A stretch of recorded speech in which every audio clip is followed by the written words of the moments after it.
ആരെയും മൂഢൻ എന്ന് വിളിക്കരുത് എന്ന് ബൈബിളിൽ പറഞ്ഞിരിക്കുമ്പോൾ സദൃശവാക്യങ്ങളിൽ മൂഢൻ മൂഢൻ എന്ന് പറയുന്നത് എങ്ങനെ ന്യായീകരിക്കുവാൻ കഴിയും? ഇത് ബൈബിളിലെ തെറ്റാണോ? സദൃശവാക്യങ്ങളിൽ മൂഢൻ എന്ന് പറഞ്ഞിരിക്കുന്നത് ബുദ്ധിമാന്യം ഉള്ള വ്യക്തികളെ അല്ല, ബുദ്ധി കൂടുതലുണ്ട് എന്ന് ചിന്തിച്ച് ദൈവത്തെ മാറ്റി നിർത്തി സ്വന്തമായി കാര്യങ്ങൾ ചെയ്യുവാൻ ശ്രമിക്കുന്ന വ്യക്തികളെയാണ് ചിന്തിക്കുക.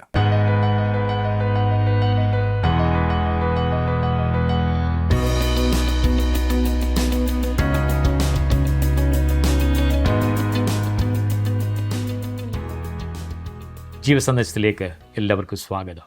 സദൃശവാക്യങ്ങളുടെ പഠനം 25 അധ്യായങ്ങൾ നാം പിന്നിട്ട് കഴിഞ്ഞു. ഈ ഭാഗങ്ങളിലൊക്കെ നിറഞ്ഞ് നിന്ന ചിന്ത ജ്ഞാനി ആരാകുന്നു, വിവേകം എന്താകുന്നു എന്നുള്ളതായിരുന്നുവല്ലോ. ദൈവത്തെ അന്വേഷിക്കുന്നവനാണ് ബുദ്ധിമാൻ, ദൈവത്തിൻ്റെ ഹിതപ്രകാരം ജീവിക്കുന്നതാണ് വിവേകം എന്ന് നമുക്ക് മനസ്സിലാക്കുവാൻ കഴിഞ്ഞു. അങ്ങനെയെങ്കിൽ ദൈവമില്ല എന്ന് പറയുന്നവനാണ് മൂഢൻ, സ്വന്തം ബുദ്ധിയിൽ ആശ്രയിക്കുന്നതാണ് അവിവേകം. തിരുവചനം പറയുന്നു, അവർ ദൈവത്തെ അറിഞ്ഞിട്ടും അവനെ ദൈവമെന്നോർത്ത് മഹത്വീകരിക്കുകയോ നന്ദി കാണിക്കുകയോ ചെയ്യാതെ തങ്ങളുടെ നിരൂപണങ്ങളിൽ വ്യർത്ഥരായിത്തീർന്നു. അവരുടെ വിവേകമില്ലാത്ത ഹൃദയം ഇരുണ്ടുപോയി. ജ്ഞാനികളെന്ന് പറഞ്ഞുകൊണ്ട് അവർ മൂഢരായിപ്പോയി. അക്ഷയനായ ദൈവത്തിൻ്റെ തേജസ്സിനെ അവർ ക്ഷയമുള്ള മനുഷ്യൻ, പക്ഷി, നാൽക്കാലി, ഇഴജാതി എന്നിവയുടെ രൂപസാദൃശ്യമാക്കി മാറ്റിക്കളഞ്ഞു. റോമർ 1 അധ്യായം 21 മുതൽ 23 വരെയുള്ള വാക്യങ്ങളാണ്.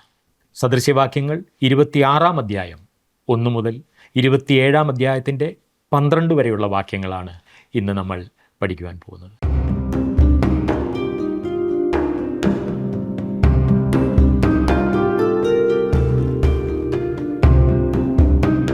സദൃശവാക്യങ്ങൾ 25 അധ്യായം വരെ നാം ചിന്തിച്ചു കഴിഞ്ഞല്ലോ.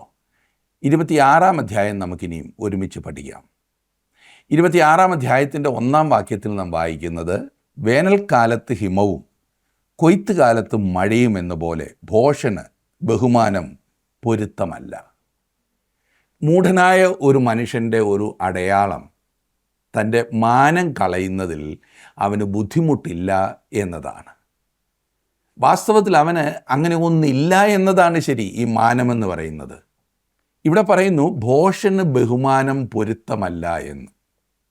അത് അവന് കൊടുത്താൽ പോലും അത് അവൻ്റെ മേലിരിക്കില്ല. 2 വാക്യം, കുരുകിൽ പാറിപ്പോകുന്നതും മീവൽ പക്ഷി പറന്നു പോകുന്നതും പോലെ കാരണം കൂടാതെ ശാപം പറ്റുകയില്ല. എന്തെങ്കിലുമൊക്കെ സംഭവിക്കുവാൻ പോകുന്നു എന്നുള്ള പ്രവചനങ്ങൾ സാധാരണ നാം കേൾക്കാറുണ്ടല്ലോ. അതെപ്പോഴും ശരിയാകണമെന്നില്ല. എന്തെങ്കിലുമൊക്കെ വായിൽ വരുന്നത് വിളിച്ചു പറഞ്ഞിട്ട് അത് ദൈവം കാണിക്കുന്നതാണെന്ന് പറയുന്ന ഭോഷത്വം ഭയങ്കരമാണ്. ഇന്ന് അങ്ങനെയുള്ള അനേകം പ്രവാചകന്മാരും പ്രവാചകിമാരും നമുക്ക് ചുറ്റുമുണ്ട് എന്നുള്ളത് എല്ലാവർക്കും അറിയാം.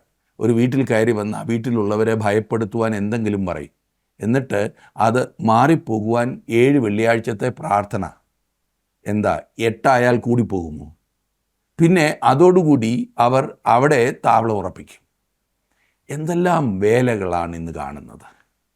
ഇനി നാം മുമ്പേ ചിന്തിച്ചതുപോലെയുള്ള കാര്യങ്ങൾ പറയുന്നവർ അടുത്ത ചില വർഷങ്ങളിൽ എന്താണ് സംഭവിക്കുവാൻ പോകുന്നതെന്നും പറഞ്ഞെന്ന് വന്നേക്കാം. അവയിൽ ചിലതൊക്കെ നടന്നെന്ന് വന്നേക്കാം.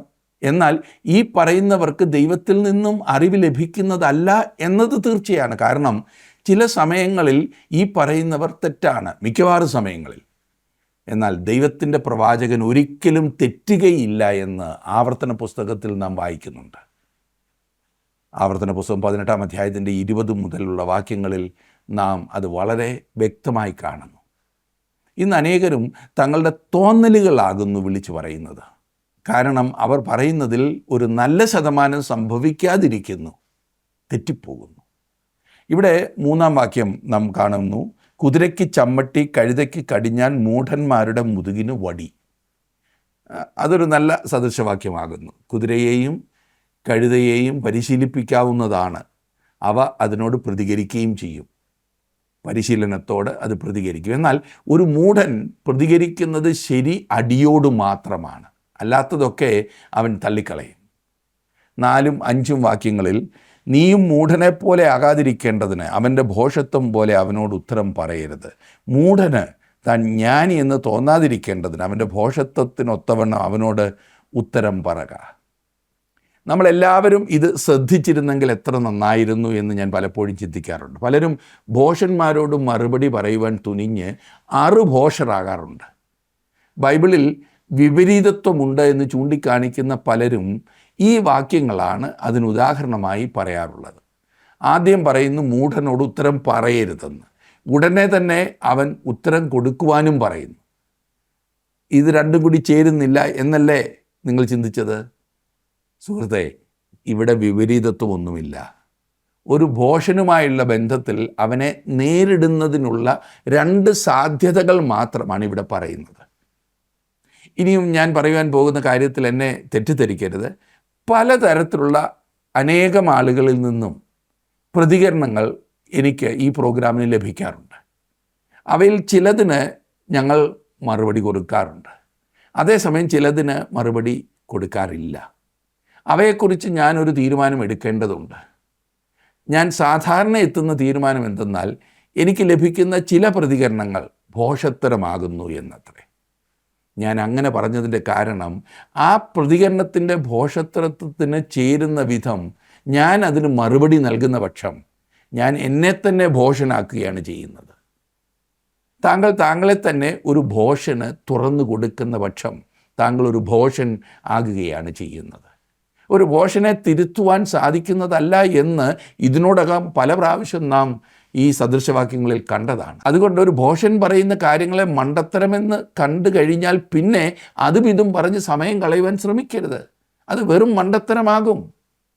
എന്നെക്കുറിച്ച് വളരെ തെറ്റായ ചില ധാരണകൾ ഉണ്ടായിരുന്ന ഒരു മനുഷ്യനെ തിരുത്തുവാൻ ശ്രമിച്ച അനുഭവം ഞാൻ ഒരിക്കലും മറക്കില്ല.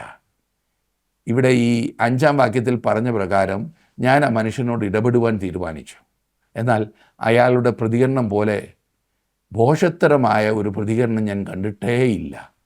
ഞാൻ ചെയ്തത് മണ്ടത്തരമായിപ്പോയി എന്ന് എനിക്ക് അപ്പോൾ മാത്രമാണ് തോന്നിയത്. അയാൾക്ക് മറുപടി നൽകുക വഴി ഞാനൊരു ഭോഷനായി. അതിനുശേഷം അയാളോട് ഇടപെടേണ്ട സമയങ്ങളിൽ ഞാൻ 4-ാം വാക്യമാണ് ഉപയോഗിക്കാറുള്ളത്: മിണ്ടാതിരിക്കുക. ഭോഷന്മാരോട് പെരുമാറേണ്ട 2 വിധങ്ങളാണ് നമുക്ക് മുൻപിൽ വച്ചിരിക്കുന്നത്. നാം പ്രതികരിക്കണോ വേണ്ടായോ എന്ന് തീരുമാനിക്കേണ്ടതുണ്ട്.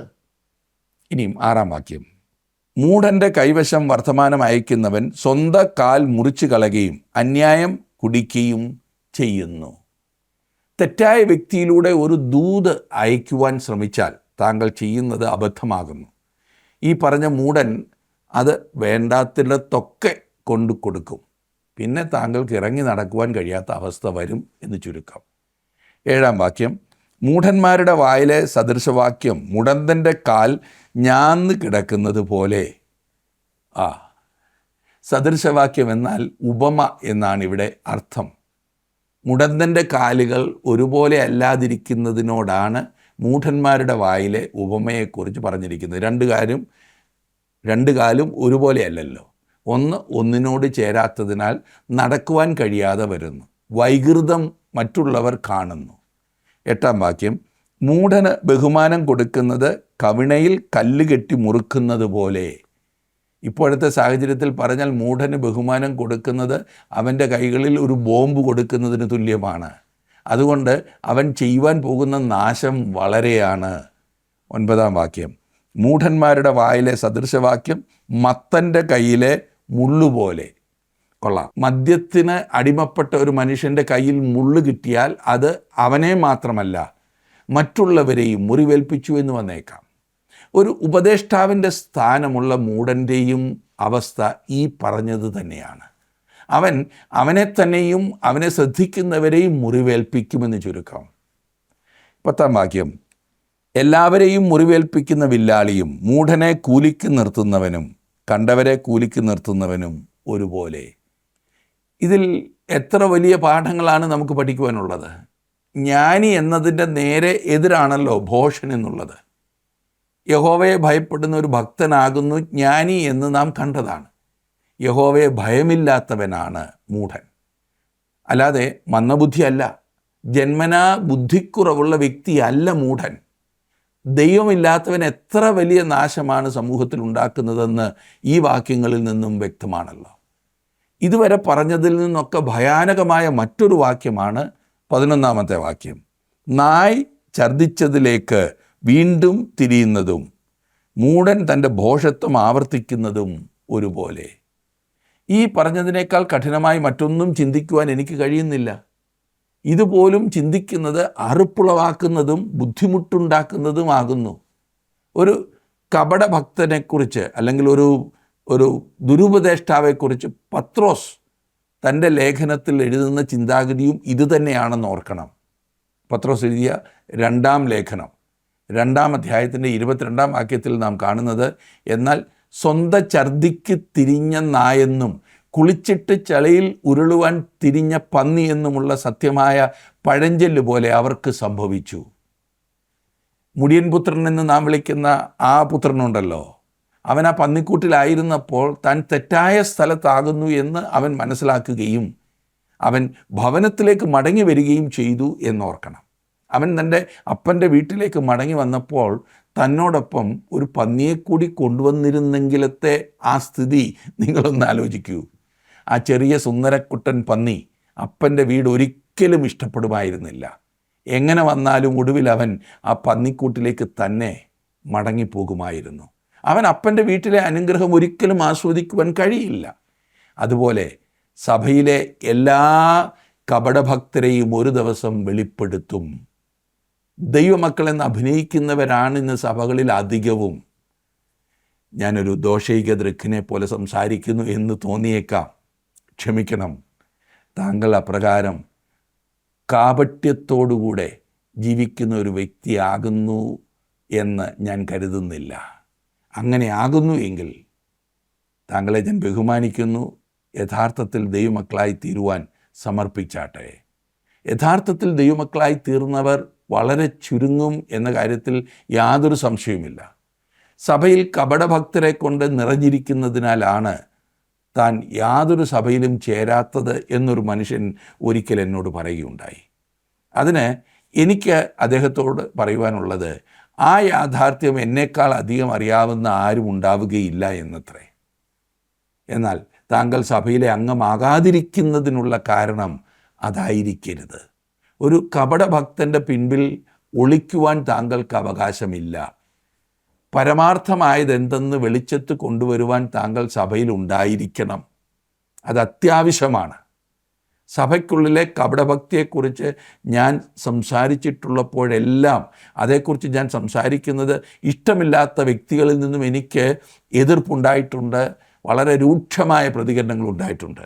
എന്നാൽ ഒരു വിശ്വാസിക്ക് സുരക്ഷിതത്വം ഉണ്ടെന്ന് അഭിനയിക്കുന്നവൻ ആ അരക്ഷിതാവസ്ഥയിലാകുന്നു എന്നും വചനം പഠിപ്പിക്കുന്നു. പിന്നെ ഞാൻ മിണ്ടാതിരിക്കണമെന്ന് പറഞ്ഞാൽ അത് നടക്കുന്ന കാര്യമാണോ? ഈ സദൃശവാക്യം ഒരു കപടഭക്തനെ ആകുന്നു വെളിപ്പെടുത്തുന്നത്. താങ്കൾ അങ്ങനെ ഒരാൾ അല്ല എങ്കിൽ ഒന്നുകൊണ്ടും ഭയപ്പെടേണ്ടതില്ല. 12-ാം വാക്യം, തനിക്ക് തന്നെ ജ്ഞാനി എന്ന് തോന്നുന്ന മനുഷ്യനെ നീ കാണുന്നുവോ?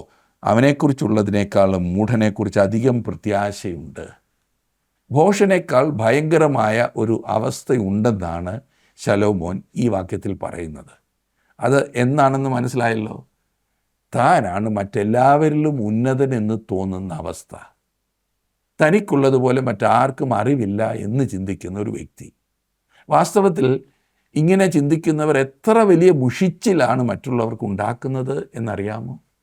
ഒരു നല്ല സുഹൃത്തിനെ തിരഞ്ഞെടുക്കുവാനും ഒരു നല്ല സുഹൃത്തായിരിക്കുവാനും നല്ല പാഠങ്ങൾ നമുക്ക് പറഞ്ഞു തരുന്ന ഒരു അധ്യായമാണ് ഈ സദൃശവാക്യങ്ങൾ.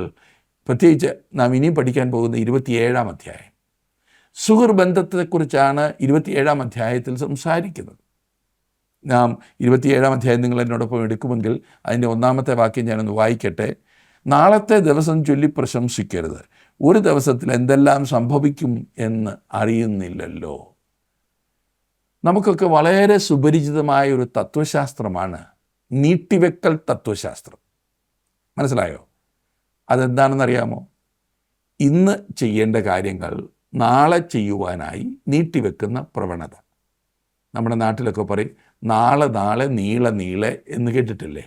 അതാണ് എളുപ്പവഴി. പിന്നെ ആകട്ടെ എന്നൊരാൾ പറഞ്ഞാൽ മിക്കവാറും ഒരിക്കലും ആയില്ല എന്ന് വന്നേക്കാം. യഥാർത്ഥത്തിൽ അങ്ങനെ ഒരു കാര്യം ചെയ്യില്ല എന്ന മനോഭാവമല്ല, ചെയ്യണമെന്ന് തന്നെയാണ് താല്പര്യം. എന്നാൽ അത് നീട്ടിവെക്കുന്നു. നരകത്തിലേക്കുള്ള വഴി പാകിയിരിക്കുന്നത് നല്ല നല്ല താല്പര്യങ്ങളെ കൊണ്ടാകുന്നു എന്ന് പറഞ്ഞു കേട്ടിട്ടില്ലേ? നരകത്തിലേക്കുള്ള വഴി പാകിയിരിക്കുന്നത് നല്ല നല്ല താല്പര്യങ്ങളെ കൊണ്ടാണ്.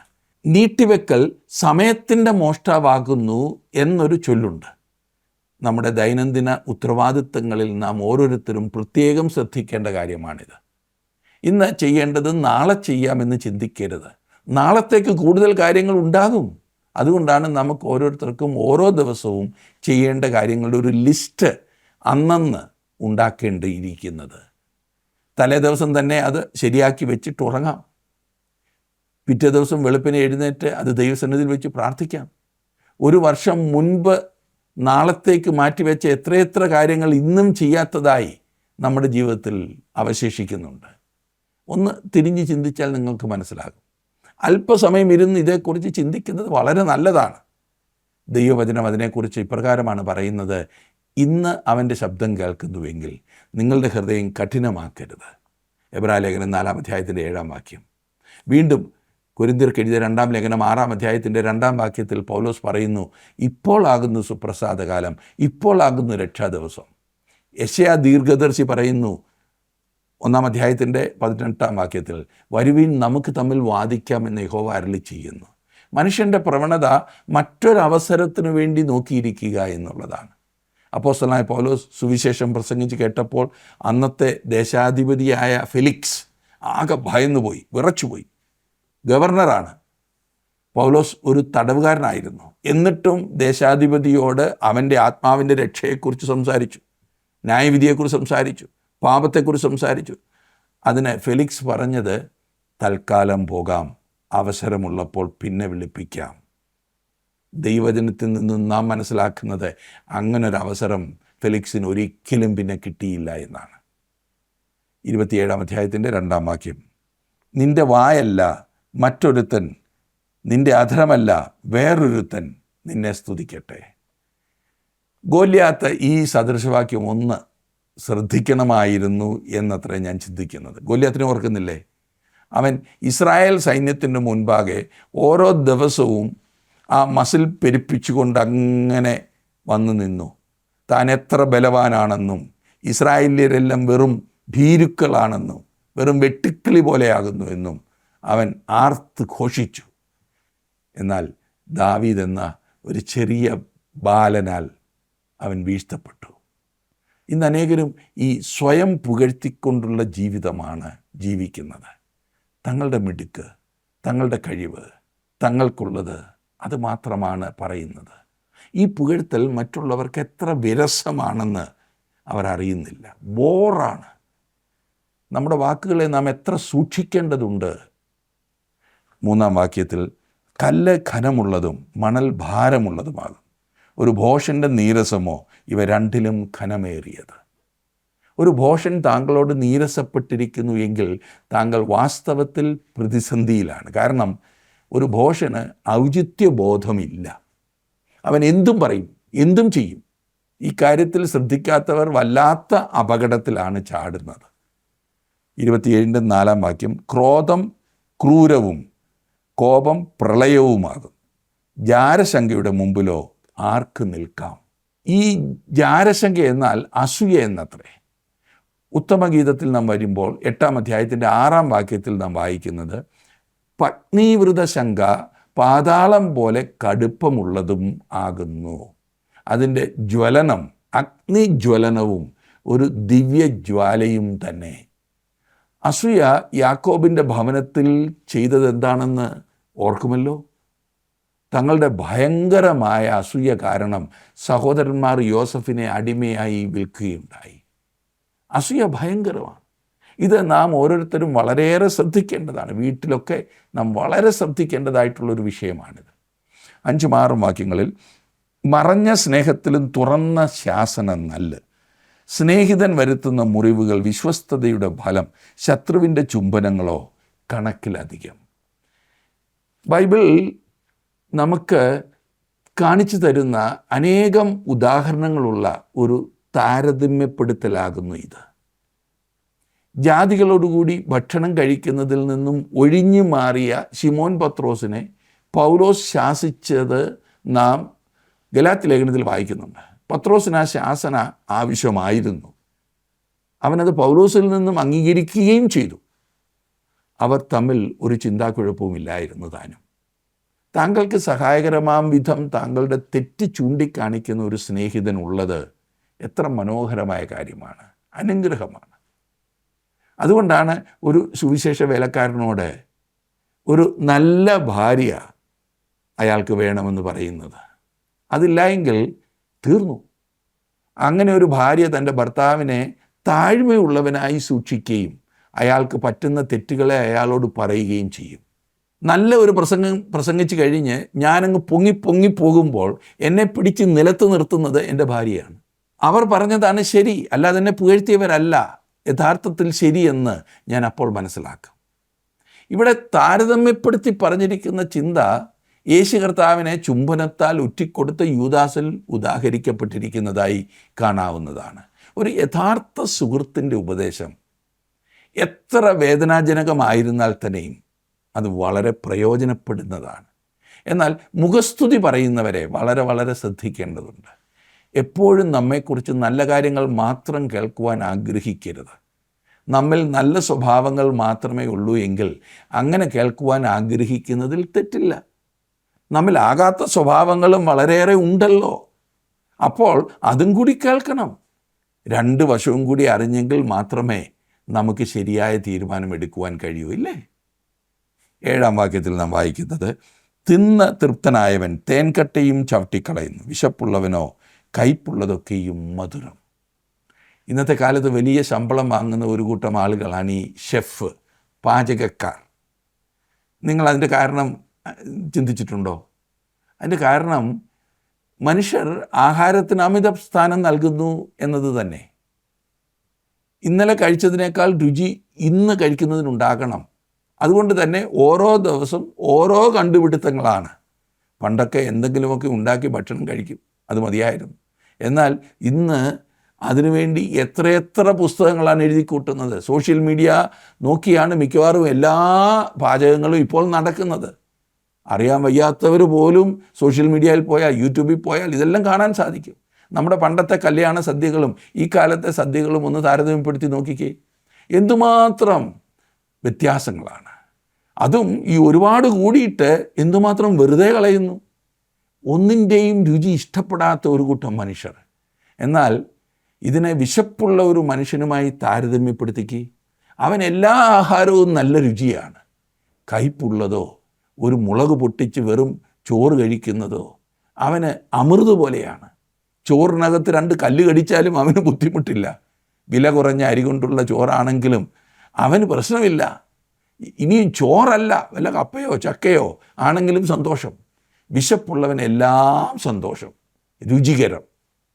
ഇനിയും ഇത് ദൈവവചനത്തോട് സാമ്യപ്പെടുത്തുവാനും കഴിയും. നാം അത് തിന്നണം, അതായത് ദൈവവചനം ഭക്ഷിക്കണം, ചവച്ചരക്കണം, അയവിറക്കണം. ദൈവവചനം ധ്യാനിക്കുക എന്നതിൻ്റെ അർത്ഥം അതാണ്. ദൈവവചനത്തോട് ഒരു വിശപ്പും താല്പര്യവും ദൈവം നമുക്ക് ഓരോരുത്തർക്കും തരേണ്ടതിനായി നമുക്ക് പ്രാർത്ഥിക്കാം. അതില്ല എങ്കിൽ പ്രിയമുള്ളവരെ വളരെ അപകടകരമായ സ്ഥിതിയിലായിരിക്കുമെന്ന് ഓർക്കണം നാം ഓരോരുത്തരും. ദൈവവചനത്തോട് ഇന്ന് താല്പര്യമില്ലാത്തതിൻ്റെ കാരണം മറ്റു പലതും തിന്ന് നാം തൃപ്തിപ്പെട്ടിരിക്കുകയാണ്. ദൈവവചനം നാം ഭക്ഷിക്കുവാൻ വാഞ്ചിക്കുന്നവരാകണം. അതിനുള്ള വലിയ വാഞ്ച നമ്മുടെ ഉള്ളിലുണ്ടാകണം. 8-ാം വാക്യത്തിൽ നാം കാണുന്നത്, കൂട് വിട്ടലയുന്ന പക്ഷിയും നാട് വിട്ടുഴലുന്ന മനുഷ്യനും ഒരുപോലെ. ദൈവം നമ്മെ ഓരോരുത്തരെയും ആക്കിയിരിക്കുന്ന സ്ഥാനത്തായിരിക്കുക എന്നത് എത്രയോ പ്രധാനപ്പെട്ട കാര്യമാണ്.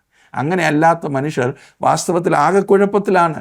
ഇന്ന് അനേകരും ദൈവസന്നിധിയിൽ നിന്നും വെളിയിലാണ് എന്നുള്ളത് വളരെ പരിതാപകരമായ ഒരു അവസ്ഥയാണ്. 9-ഉം 10-ഉം വാക്യങ്ങൾ കൂടി നോക്കിക്കാട്ടെ. തൈലവും ധൂപവും ഹൃദയത്തെ സന്തോഷിപ്പിക്കുന്നു. ഹൃദയാലോചനയുള്ള സ്നേഹിതൻ്റെ മാധുര്യവും അങ്ങനെ തന്നെ. നിൻ്റെ സ്നേഹിതനെയും അപ്പൻ്റെ സ്നേഹിതനെയും ഉപേക്ഷിക്കരുത്. തൻ്റെ കഷ്ടകാലത്ത് സഹോദരൻ്റെ വീട്ടിൽ പോകുകയും അരുത്. ദൂരത്തെ സഹോദരനിലും സമീപത്തെ അയൽക്കാരൻ നല്ലത്. എത്ര നല്ല ഉപദേശം അല്ലേ! ഓരോ വാക്കും പ്രാവർത്തികമാക്കേണ്ടത് തന്നെയാണ്. ഇന്ന് അയൽക്കാർ തമ്മിൽ ശത്രുതയിൽ കഴിയുന്നതാണ് നാം കാണാറുള്ളത്. അയൽക്കാരനുമായി ശത്രുതയിൽ കഴിയുന്നവർ ചെയ്യുന്നത് വാസ്തവത്തിൽ വലിയ തെറ്റാണ്. അങ്ങനെയുള്ളവർ സാക്ഷ്യമില്ലാത്തവരാണ്, ക്രിസ്തീയ സാക്ഷ്യം. അവർക്ക് ദൈവവുമായുള്ള ബന്ധം പോലും ഉണ്ടോ എന്ന് സംശയിക്കേണ്ടിയിരിക്കുന്നു. നിസ്സാര കാര്യങ്ങൾക്ക് വഴക്കുണ്ടാക്കുന്ന അയൽക്കാർ, ഈ ഭാഗം നാം പ്രത്യേകം ശ്രദ്ധിക്കേണ്ടതാണ്. നമുക്കെപ്പോഴും മറ്റുള്ളവരെ ആവശ്യമാണ്, അവരുടെ സഹായം ആവശ്യമാണ്. അടുത്തവരാണ് കൂടുതൽ നമുക്ക് പ്രയോജനപ്പെടുന്നത്. 12-ാം വാക്യത്തിൽ നാം കാണുന്നത്, വിവേകമുള്ളവൻ അനർത്ഥം കണ്ട് ഒളിച്ചുകൊള്ളുന്നു, അല്പബുദ്ധിയുള്ളവൻ നേരെ ചെന്ന് ഛേദപ്പെടുന്നു. പ്രവചന ഭാഗം പഠിക്കുന്നത് കൊണ്ടുള്ള വലിയൊരു പ്രയോജനമാകുന്നു ഇത്. എന്താണ് സംഭവിക്കുവാൻ പോകുന്നത് എന്ന് നമുക്കറിയാം.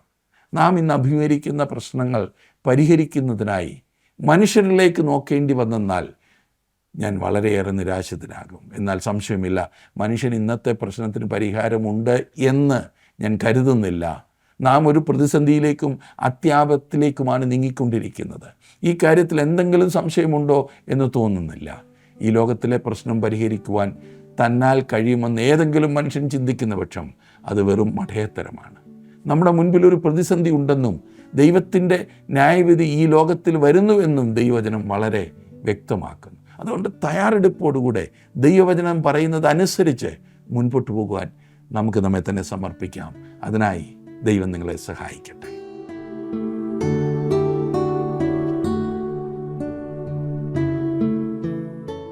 നമ്മെ ശാസിക്കുവാനും തിരുത്തുവാനും ഒരു സ്നേഹിതനുണ്ടെങ്കിൽ അതെത്ര അനുഗ്രഹമാണ്. ക്രിസ്തുവിനേക്കാൾ നല്ലൊരു സ്നേഹിതൻ നമുക്ക് മറ്റാരുള്ളൂ.